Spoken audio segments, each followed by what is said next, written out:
आपका पहला सवाल है, वेदांत या उत्तर मीमांसा दर्शन के प्रतिपादक कौन है? आपका ऑप्शन है ए जैमिनी, बी बादरायण, सी कपिल, डी गौतम।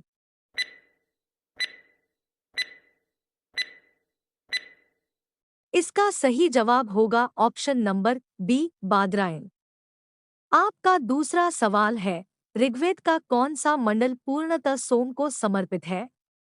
आपका ऑप्शन है ए सातवां मंडल, बी आठवां मंडल, सी नौवां मंडल, डी 10वां मंडल।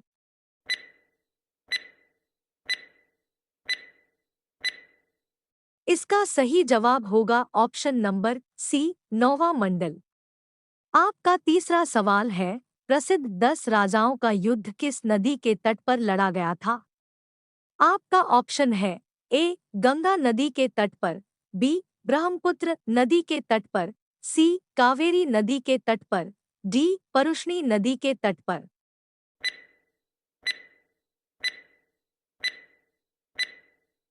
इसका सही जवाब होगा ऑप्शन नंबर डी परुष्णी नदी के तट पर। आपका चौथा सवाल है, 800 ईसा पूर्व से 600 ईसा पूर्व का काल किस युग से जुड़ा है? आपका ऑप्शन है ए ब्राह्मण युग, बी सूत्र युग, सी रामायण युग, डी महाभारत युग।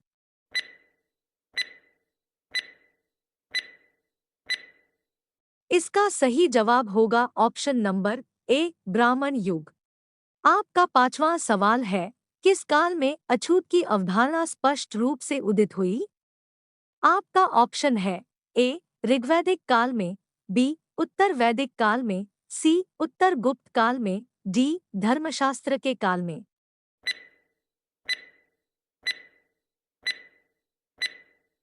इसका सही जवाब होगा ऑप्शन नंबर डी धर्मशास्त्र के काल में। दोस्तों, वीडियो में आगे बढ़ने से पहले वीडियो को लाइक करके चैनल को सब्सक्राइब कर लीजिए, क्योंकि आपका एक लाइक मुझे बहुत ज्यादा मोटिवेट करता है। आपका छठा सवाल है, गायत्री मंत्र किस पुस्तक से मिला है? आपका ऑप्शन है ए ऋग्वेद से, बी यजुर्वेद से, सी उपनिषद से, डी भगवद गीता से।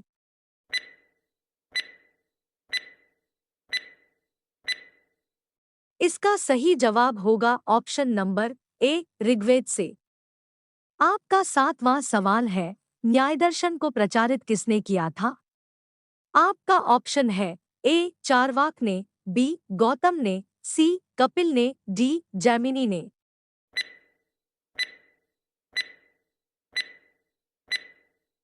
इसका सही जवाब होगा ऑप्शन नंबर बी गौतम ने। आपका आठवां सवाल है, प्राचीन भारत में निष्क से क्या जाने जाते थे? आपका ऑप्शन है ए स्वर्ण आभूषण, बी गाय, सी तांबे के सिक्के, डी चांदी के सिक्के।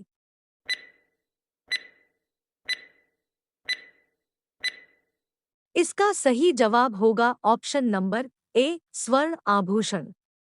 आपका नौवां सवाल है, योग दर्शन के प्रतिपादक कौन है? आपका ऑप्शन है ए पतंजलि, बी गौतम, सी जैमिनी, डी शंकराचार्य।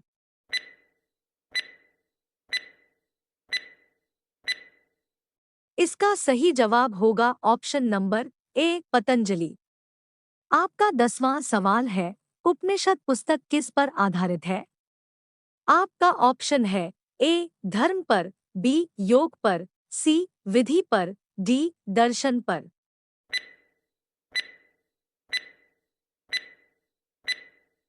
इसका सही जवाब होगा ऑप्शन नंबर डी दर्शन पर। आपका 11वां सवाल है, आरंभिक वैदिक साहित्य में सर्वाधिक वर्णित नदी कौन सी है? आपका ऑप्शन है ए सिंधु नदी, बी शतुद्री नदी, सी सरस्वती नदी, डी गंगा नदी।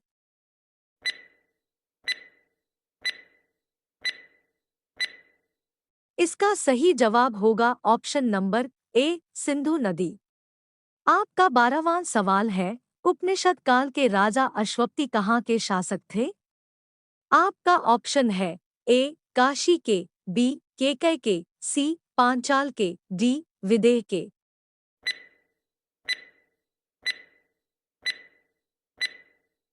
इसका सही जवाब होगा ऑप्शन नंबर बी के। आपका 13वां सवाल है, अध्यात्म ज्ञान के विषय में नचिकेता और यम का संवाद किस उपनिषद में प्राप्त होता है? आपका ऑप्शन है ए बृहदारण्यक उपनिषद में, बी छांदोग्य उपनिषद में, सी कठोपनिषद में, डी केन उपनिषद में।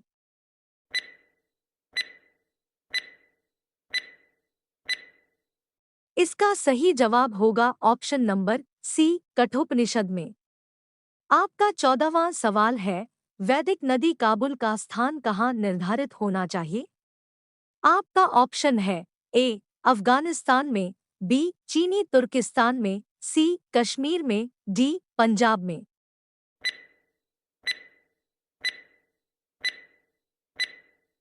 इसका सही जवाब होगा ऑप्शन नंबर ए अफगानिस्तान में। आपका 15वां सवाल है, कपिल मुनि द्वारा प्रतिपादित दार्शनिक प्रणाली कौन सा है? आपका ऑप्शन है ए पूर्व मीमांसा, बी सांख्य दर्शन, सी न्याय दर्शन, डी उत्तर मीमांसा।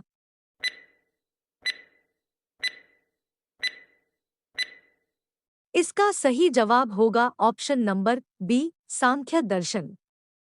दोस्तों, अगर वीडियो आपको अच्छा लग रहा हो तो वीडियो को एक लाइक और चैनल को सब्सक्राइब जरूर करिएगा। आपका 16वां सवाल है, भारत के किस स्थल की खुदाई से लौह धातु के प्रचलन के प्राचीनतम प्रमाण मिले हैं? आपका ऑप्शन है ए तक्षशिला से, बी अतरंजी खेड़ा से, सी कौशाम्बी से, डी हस्तिनापुर से।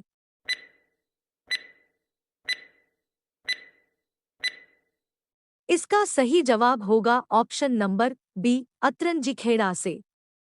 आपका 17वां सवाल है, निम्नलिखित में से किसका संकलन ऋग्वेद पर आधारित है?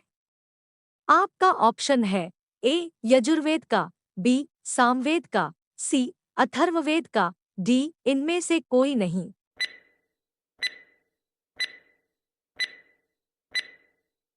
इसका सही जवाब होगा ऑप्शन नंबर बी सामवेद का।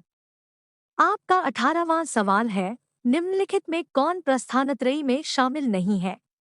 आपका ऑप्शन है ए भागवत, बी भगवद गीता, सी ब्रह्मसूत्र, डी उपनिषद।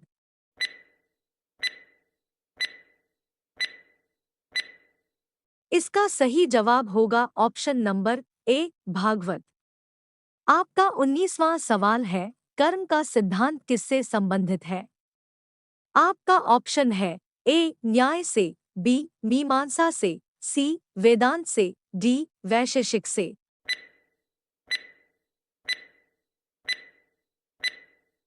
इसका सही जवाब होगा ऑप्शन नंबर बी मीमांसा से। आपका 20वां सवाल है, चरक संहिता नामक पुस्तक किस विषय से संबंधित है? आपका ऑप्शन है ए अर्थशास्त्र से, बी राजनीति से, सी चिकित्सा से, डी धर्म से।